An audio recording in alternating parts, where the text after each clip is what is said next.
আসসালামু আলাইকুম রহমতুল্লাহি ওয়া বারাকাতুহু। সম্মানিত দর্শকগণ, আপনারা কেমন আছেন? আশা করি ভালো আছেন। আলহামদুলিল্লাহ, আপনাদের দোয়া আমিও ভালো আছি। শত্রু হাত জোর করে মাপ চাইবে। কিছু শত্রু আছে যারা অহেতুক অন্যজনকে কষ্ট দেয়, মিথ্যা মামলা দেয়, পেরেশান করে, সম্পদের ক্ষতি করে। এমন শত্রুকে শায়েস্তা করার জন্য এই আমল করতে পারেন। এর বরকতে শত্রু হাত জোর করে মাপ চাইবে। তো সম্মানিত দর্শকগণ, এই আমলটা আপনি তদবিরটা যে করার পরে শত্রু আপনার কাছে মাপ চাইতে বাধ্য হবে, সে ধ্বংস হয়ে যাবে।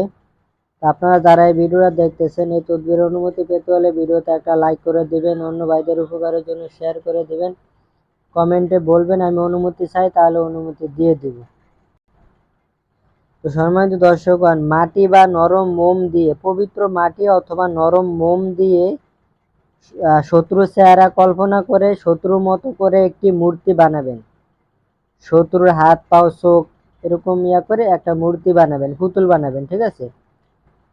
3টি নতুন সুই বাজার থেকে একদমে কিনে আনবেন। ওযু সহ শত্রু দমনের নিয়ত করবেন। মনে মনে নিয়ত করবেন যে আল্লাহ, শত্রু যাতে এই তদবিরের উসিলায় সে তাবাই বরবাদ হয়ে যায় এবং সে এই তদবিরের যাতে আমার কাছে মাপ চায় এবং ভীষণ কষ্ট পায়, তাকে ধ্বংস করে দেন, অসুস্থ করে দেন। হ্যাঁ, এভাবে দোয়া করে নেবেন। 3টি নতুন সুই নেবেন ওযু সহ। শত্রু দমনের নিয়ত করার পরে একটি সুই হাতে নিয়ে সুম্মুম বুকমুন উমিউন। তো এটা হলো এই যে এখানে এই যে আয়াতটা আছে, এটা অন্য একটা তদবিরের, এই যে সুম্মুম বুকমুন উমিউন। ঠিক আছে? এতটুকু, এই যে এতটুকু, শুধু সুম্মুম বুকমুন উমিউন, এই আয়াতটা এতটুকু। এখানে আয়াত আরবিটা দেয় নাই, আপনি বাংলা লিখে দিছে। তো একটা সুই হাতে নিয়ে সুম্মুম বুকমুন উমিউন এতটুকু 3বার পাঠ করবেন। ঠিক আছে? যেমন সুম্মুম বিসমিল্লাহির রহমানির রহিম বলে সুম্মুম বুকমুন ইউন, সুম্মুম বুকমুন ইউন, সুম্মুম বুকমুন ইউন, এভাবে 3বার পরে পাঠ করে শত্রু ও তার মায়ের নাম উল্লেখ করে। মানে শত্রু যদি ছেলে হয় বলবেন যে অমুকের ছেলে অমুক, অথবা শত্রু যদি মেয়ে হয় বলবেন অমুকের মেয়ে অমুক, তাবাহি বরবাদ হোক। হ্যাঁ, তাবাহি বরবাদ ধ্বংস হোক এবং সে আমার কাছে এসে মাপ চাক। এভাবে বলে সুইতে একটা ফু দিবেন। ঠিক আছে? ফু দিয়ে এবার এই সুইটি মূর্তি যে পুতুলটা বানাইছেন তার মাথার উপরে মাথায় বিদ্ধ করে দিবেন, মাথার মাঝখানে গেড়ে দিবেন। ঠিক আছে? আবার একই নিয়মে 2 নাম্বার সুইটা হাতে নিয়ে এর উপরে এই আয়াত 3বার পাঠ করে সুম্মুম বুকমুন ইউন এতটুকু 3বার পাঠ করে আবার একই নিয়মে শত্রু ও তার মায়ের নাম, শত্রু যদি ছেলে হয় তার বাপের নাম, আর শত্রু মেয়ে হলে তার মায়ের নাম।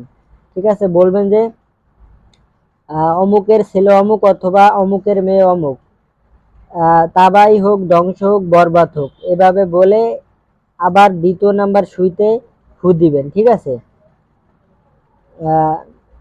ফু দিবেন। ফু দেওয়ার পরে এবার এই সুইটি মূর্তির বুকে, মানে যে পুতুল আছে তার বুকে বিদ্ধ করে দিবেন, মানে বুকের মাঝখানে গেড়ে দিবেন। ঠিক আছে? এরপর 3 নাম্বার সুইটি একই নিয়মে সুম্মুম বুকমুন উমিউন 3বার বলে একই আমল করে মূর্তির পায়, মানে ওই সুইয়ের ভিতরে একই নিয়মে সুম্মুম বুকমুন উমিউন 3বার বলে একই নিয়মে ফু দিবেন। অমুকের ছেলে অমুক অথবা অমুকের মেয়ে অমুক বলে বরবাদ হোক, ধ্বংস হোক, তাবাই হোক, এবার বলে সুইতে ফু দিবেন। ফু দেওয়ার পরে ওই সুইটা পুতুলে, মূর্তির যে পুতুলটা আছে তার পায়ের মাঝখানে বিদ্ধ করে দিবেন। ঠিক আছে? পায়ের মাঝখানে, মানে পাছা বরাবর আপনি বিদ্ধ করে দিতে পারেন, সোজা পায়ের মাঝখানে, অথবা বিদ্ধ করে দিবেন পায়ের মাঝখানে। আমল শেষ হয়ে গেলে এই মাটি বা মোমের মূর্তিটি কবরস্থানে বা শ্মশানে কিংবা খোলা ময়দানে গর্ত করে পুঁতে দিবেন। ঠিক আছে? এটা আপনি পুরাতন কবরস্থানে অথবা শ্মশানে অথবা যে খোলা ময়দানে, বিশাল বড় ময়দানের মাঝখানে পুঁতে দিতে পারেন। এই আমলে শত্রু একদিনের মধ্যে তাবাই বরবাদ হয়ে যাবে। ঠিক আছে, একদিনের ভিতরে আপনি রেজাল্ট পেয়ে যাবেন। ঠিক আছে, অনেকের ক্ষেত্রে অনেক সময় দেখায় অনেকের রাশি বার থাকে, 1 সপ্তাহ সময় লাগে, একটু সময় লাগে, ধৈর্য ধরবেন।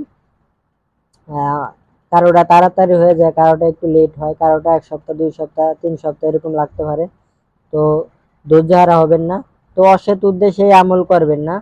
তো সম্মানিত দর্শকগণ, আশা করি আমার কথা বুঝতে পারছেন। শত্রুকে মাপ চাওয়ানের তদবির দিলাম, এটা করবেন। তো আশা করি ফায়দা হবেন। তো এতটুকুই। আসসালামু আলাইকুম ওয়া রাহমাতুল্লাহি ওয়া বারাকাতুহু।